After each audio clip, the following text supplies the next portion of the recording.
India TV YouTube channel को subscribe करें और बेल आइकन दबाएं। दिल्ली में बाटला हाउस जजमेंट के बाद बीजेपी ने कांग्रेस पर साधा निशाना। आतंकवाद के खिलाफ दिल्ली पुलिस की लड़ाई में कमजोर करने के आरोपों की जांच कराने की मांग। रविशंकर प्रसाद ने कहा, वोट के लिए कांग्रेस ने बाटला हाउस एनकाउंटर पर उठाए थे सवाल, सोनिया गांधी के आंसू निकल रहे हैं या नहीं। रविशंकर प्रसाद ने पूछा, क्या ममता बनर्जी मांगेंगी माफी। ममता ने 2008 में कहा था कि अगर एनकाउंटर फर्जी साबित नहीं हुआ तो राजनीति से लूंगी संन्यास। लोकसभा में महंगाई और महंगे तेल के मुद्दे पर भारी हंगामा, सदन की कार्यवाही दोपहर 2 बजे तक स्थगित। किसानों के मुद्दे पर लोकसभा में हरसिमरत कौर और रेल मंत्री पीयूष गोयल के बीच हुई बहस। हरसिमरत कौर ने पूछा, अनाज खरीद में लैंड रिकॉर्ड की क्या जरूरत। पीयूष गोयल ने कहा, किसान हित के लिए काम कर रही है सरकार, किसानों के हित में पारदर्शी व्यवस्था। लोकसभा में राहुल गांधी पर केंद्रीय मंत्री गिरिराज सिंह का पलटवार, राहुल गांधी को स्कूल भेजने की जरूरत बताया। अलग फिशरीज मंत्रालय वाले बयान पर गिरिराज सिंह का तंज, राहुल को पता होना चाहिए देश में कौन कौन से मंत्रालय। अब राज्यसभा की कार्यवाही भी दोपहर 2 बजे तक स्थगित। तेल के दामों को लेकर विपक्ष ने किया हंगामा।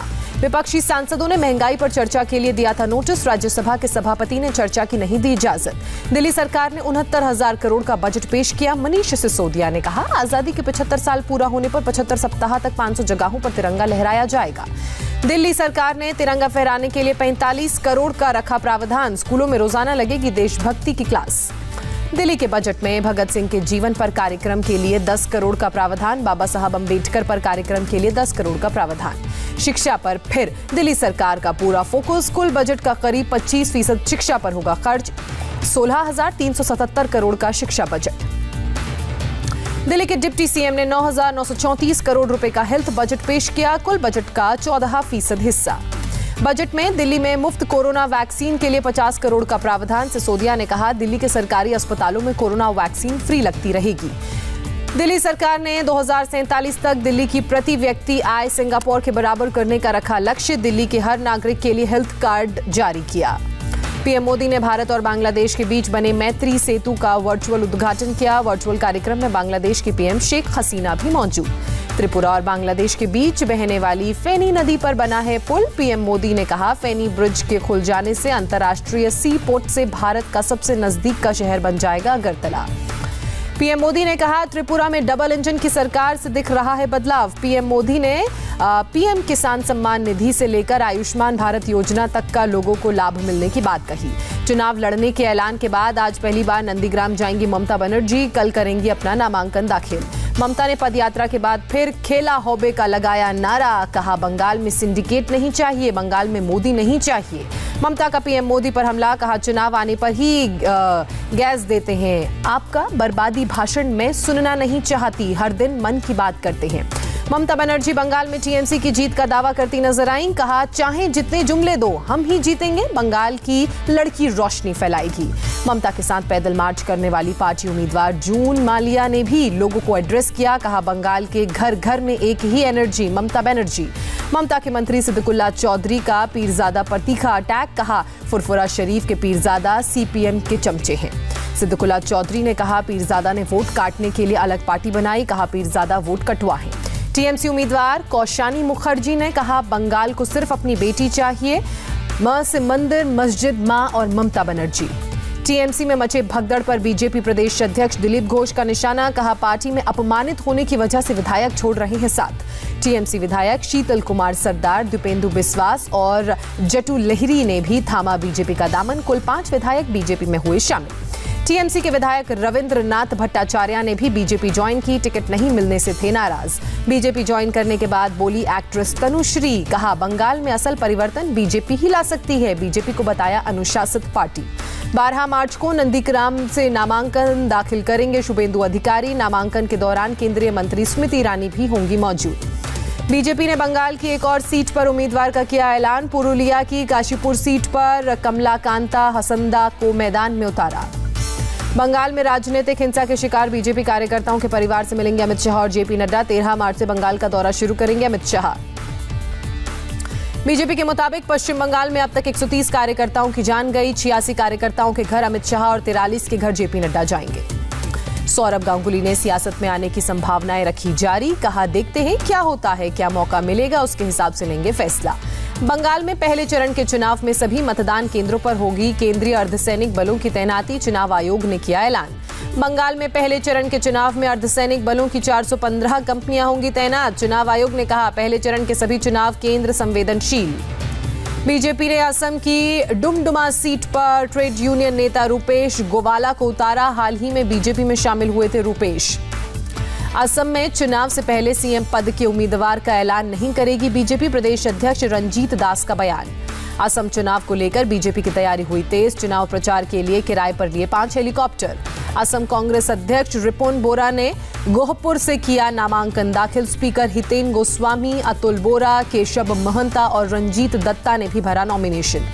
AIUDF के साथ गठबंधन पर हेमंत बिस्वा शर्मा का कांग्रेस पर हमला, कहा सांप्रदायिक पार्टी के साथ गठबंधन करके चुनाव का किया ध्रुवीकरण। AIADMK का चुनावी वादा, दोबारा सत्ता में आने पर परिवार की महिला मुखिया को देंगे 1500 रुपए, हर साल 6 रसोई गैस सिलेंडर मुफ्त देने का भी वादा। तमिलनाडु में AIADMK और TTV दिनाकरण की पार्टी AMMK के बीच करार, ओवैसी को 3 सीटें मिली।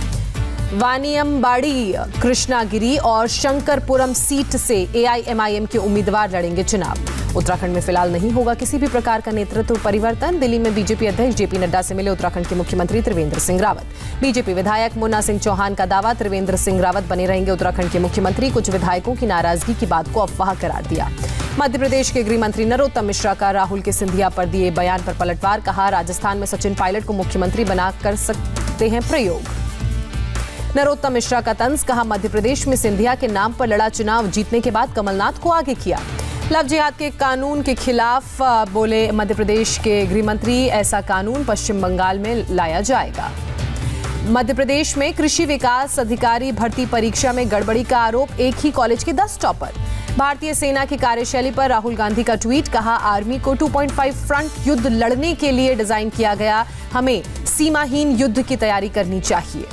महाराष्ट्र विधानसभा में बीजेपी विधायकों का प्रदर्शन, बजट को लेकर महाअघाड़ी सरकार का विरोध। सामना में महाराष्ट्र सरकार के बजट की जमकर की गई तारीफ, कहा विपक्ष कुछ भी कहे लेकिन कोरोना की चुनौतियों के बीच राज्य को आगे ले जाने वाला है ये बजट। मुंबई के बहुचर्चित मनसुख संदिग्ध मामले में बड़ी कामयाबी, मनसुख का दूसरा फोन वसई इलाके से ट्रेस हुआ, जबकि पहला फोन विरार के मांडवी में ट्रेस किया गया। आम आदमी पार्टी ने गुजरात में शुरू किया मेंबरशिप ड्राइव, 50 दिन में 50 लाख मेंबर बनाने का है टारगेट। बिहार विधान परिषद में नीतीश कुमार की नाराजगी के बाद आज बीपी जांचने की मशीन लेकर पहुंचे आरजेडी विधायक, कहा ब्लड प्रेशर बढ़ने की वजह से मुख्यमंत्री को आ रहा है गुस्सा। मणिपुर के इम्फाल में 20 विद्रोहियों का समर्पण, सीएम बीरेंद्र सिंह के सामने हथियारों के साथ किया समर्पण। ईडी ने पंजाब के विधायक सुखपाल सिंह खेरा और अन्य लोगों के ठिकानों पर की छापेमारी, मनी लॉन्ड्रिंग केस में फर्जी पासपोर्ट मामले में कार्रवाई। कर्नाटक में एसीबी ने 28 जगहों पर 52 अधिकारियों और 172 स्टाफ के खिलाफ मारी रेड, आय से अधिक संपत्ति का है मामला। मैसूर में सुपरिटेंडेंट इंजीनियर के घर से भारी संख्या में कैश और ज्वेलरी बरामद की गई, कैश और महंगी घड़ियां भी यहां से बरामद की गई। भारतीय नौसेना की ताकत बढ़ाएगी स्कॉर्पियन श्रेणी की पनडुब्बी INS करंज, कल मुंबई में स्वदेशी पनडुब्बी को कमीशन किया जाएगा। कोलकाता के स्ट्रैंड रोड इलाके में बहुमंजिला इमारत में भयानक आग लगी, हादसे में 9 लोगों की मौत की खबर। इमारत की 13वीं मंजिल पर लगी आग, मृतकों में 4 फायर फाइटर्स, 2 RPF के जवान और 1 बंगाल पुलिस के ASI शामिल। आग सोमवार शाम करीब 6:10 पर लगी। दमकल की गाड़ियों ने कड़ी मशक्कत के बाद देर रात पर आग पर काबू पाया।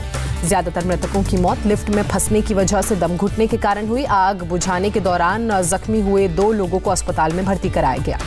पश्चिम बंगाल की सीएम ममता बनर्जी ने आग लगने वाली इमारत का मुआयना किया, अग्निकांड की जांच के आदेश दिए। ममता ने मृतक के परिजनों को 10 लाख रुपए आर्थिक मदद देने का ऐलान किया, परिवार के एक व्यक्ति को नौकरी भी दी जाएगी, कहा। ममता ने हादसे को लेकर रेलवे पर ठीकरा फोड़ा, कहा इमारत में जाने के लिए मैप मांगा गया था लेकिन नहीं दिया गया।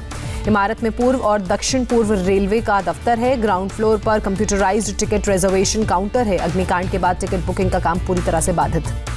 पीएम मोदी ने कोलकाता हादसे पर दुख जताया, मृतकों के परिजनों को 2 लाख और घायलों को 50,000 देने का ऐलान किया। ठाणे के आसन गांव की प्लास्टिक फैक्ट्री में भयंकर आग लगी, दमकल की 12 गाड़ियों ने आग पर काबू पाया। कंपनी में करीब 500 से 600 मजदूर करते हैं काम, आग लगते ही लोगों को बाहर निकाला गया।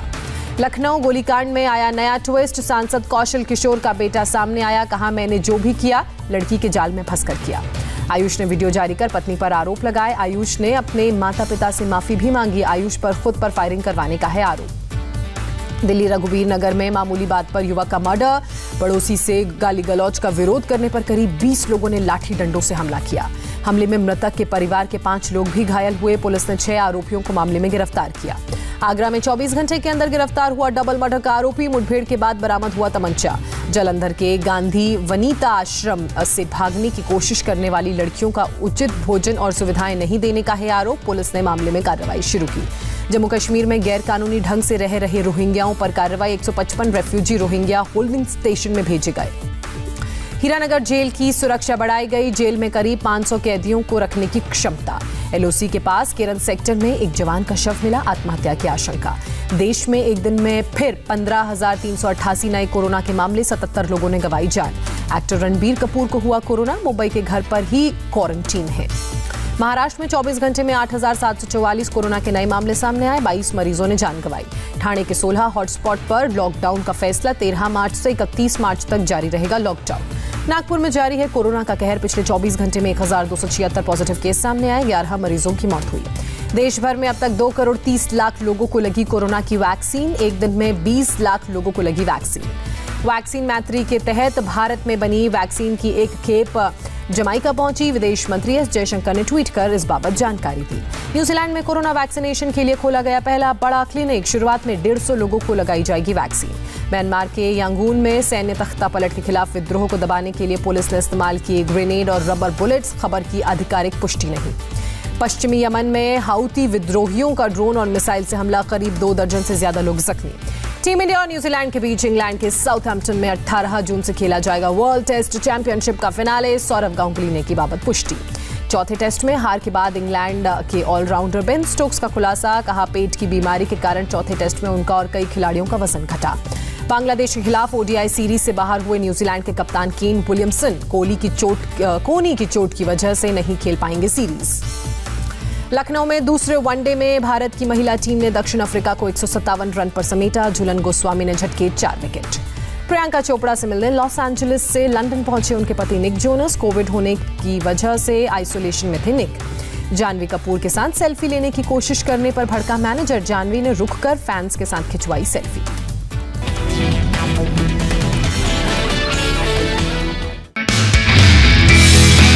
नमस्ते, मैं हूं मीनाक्षी जोशी। वीडियो और खबरों से अपडेट रहने के लिए India TV YouTube channel subscribe करें। बेल आइकन दबाना ना भूलें। जुड़े रहें इंडिया टीवी के साथ।